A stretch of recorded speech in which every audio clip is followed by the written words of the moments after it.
Hi friends, welcome back to Vasantha Illam. Tamil புத்தாண்டு அன்று கன்னி காணுதல் என்பது அதை பற்றி தாங்க அந்த வீடியோவில் நம்ம பார்க்க போகிறோம்.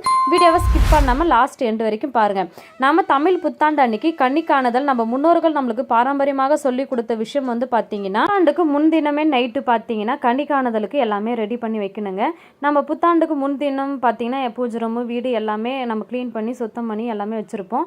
அன்றைக்கி நைட்டே பார்த்தீங்கன்னா கன்னி காணுதலுக்கு எல்லாமே நைட்டு தூங்குறதுக்கு முன்னாடி எல்லாமே ரெடி பண்ணுங்க. முகம் பார்க்குற கண்ணாடி எடுத்து வச்சு அதுக்கு மஞ்சள் குங்குமம் பூலாம் வச்சு அதுக்கப்புறம் செயின் ஒன்று போட்டு முகம் பார்க்குற கண்ணாடி ரெடி பண்ணிடுங்க. நம்மளுடைய குலதெய்வத்தை மனதார நினச்சி அந்த குலதெய்வ சொம்பில் பன்னீர் ஜவ்வாதை பச்சை கருப்புரம் மூணுத்தையும் கலந்து அதுக்கப்புறம் பூலாம் போட்டு நம்ம குலதெய்வத்தையும் எல்லாமே நம்ம மனதார வணங்கிட்டு நம்ம ரெடி பண்ணி வச்சிடணும். அதுக்கப்புறம் பார்த்தீங்கன்னா எல்லாருக்கும் முதல் கடவுள் விநாயகரை மஞ்சள் பிள்ளையார் பிடிச்சி வச்சு பூ போட்டு அருகும்புலெல்லாம் வச்சு ரெடி பண்ணிட்டுங்க.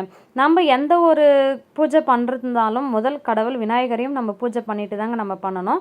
அதுக்கப்புறம் தாம்பலம் பார்த்தீங்கன்னா வெத்தலைப்பாக்கு மஞ்சள் குங்குமம் தாலி கயிறு வளையல் அப்புறம் பார்த்தீங்கன்னா நம்மக்கிட்ட இருக்கிற வெள்ளி காயின் உங்ககிட்ட இருக்கிற நகை ஏதாச்சும் ஒரு நகை வச்சு நம்ம தாம்பலமும் ரெடி பண்ணிடுங்க. அதுக்கப்புறம் பார்த்தீங்கன்னா முக்கணி என்னன்னு பார்த்தீங்கன்னா மா பலா வாயங்க. இந்த முக்கணியும் கண்டிப்பாக கனி காணுதலுக்கு இந்த முக்கணி ரொம்ப முக்கியமான ஒரு விஷயம். பார்த்தீங்கன்னா மா பலா வாயங்க. அது சப்போஸ் நம்மளுக்கு பயம் அதெல்லாம் கிடைக்கலன்னா நம்மக்கிட்ட இருக்கிற பயம் வச்சு ஆனால் கனி காணுதல் கண்டிப்பாக பார்க்கணும். அதுக்கப்புறம் இருக்கிற ஃப்ரூட்ஸ் ஏதாவது கிடைச்சாலும் உங்களுக்கு நீங்கள் வாங்கி வைக்கலாங்க.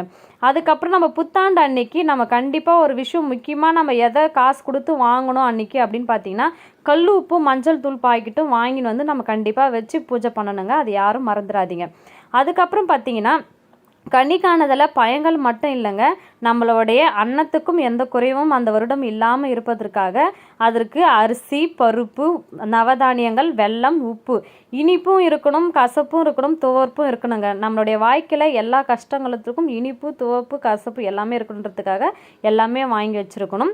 அதுக்கப்புறம் பார்த்தீங்கன்னா எல்லாமே ரெடி பண்ணிவிட்டு நம்மக்கிட்ட இருக்கிற உங்ககிட்ட இருக்கிற காயின்ஸ் சில்லறை இருந்தால் அந்த சில்லறை உங்ககிட்ட இருக்கிற காசு பணப்பெட்டியில் வச்சுருந்தா காசு இருந்தாலும் சரி, இப்போ பூஜைக்குன்னு ஏதாவது காசுலாம் வச்சுருப்பீங்க அந்த காசுலாமும் ரெடி பண்ணி அதை ஒரு பிளேட்டில் தாம்பலமாக அதுவும் கண்டிப்பாக வைக்கணுங்க. இது எல்லாமே கண்ணாடி முன்னாடி தெரிகிற மாதிரி தாம்பலமும் காசும் முக்கணி பாயங்களும் அந்த கண்ணாடி முன்னாடி தெரிகிற மாதிரி வைக்கணுங்க. எல்லாம் ரெடி பண்ணிவிட்டு அதுக்கப்புறம் உங்கள் வீட்டில் இருக்கிறவங்கிட்ட குழந்தைங்கிட்ட பெரியவங்க கிட்ட எல்லாருக்கிட்டையும் இந்த விஷயத்த சொல்லணும். நாளைக்கு காலையில் நீங்கள் தூங்கிந்து வந்து கண்ணு முழிக்கிறது இதில் தான் அந்த கன்னி காணுதல் தான் வந்து பார்க்கணும்னு நீங்கள் தவறாமல் எல்லாருக்கிட்டையும் சொல்லிவிடுங்க. இந்த தமிழ் புத்தாண்டு எல்லாருக்கும் சிறப்பாக வளமாக இருக்க செல்வம் செழிப்பாக இருக்க நானும் கடவுள்கிட்ட வேண்டிக்கிறேங்க. இவருக்கும் இனிய தமிழ் புத்தாண்டு நல்வாழ்த்துக்களுங்க. இந்த வீடியோ பிடிச்சிருந்தா லைக் பண்ணுங்கள் ஷேர் பண்ணுங்கள்.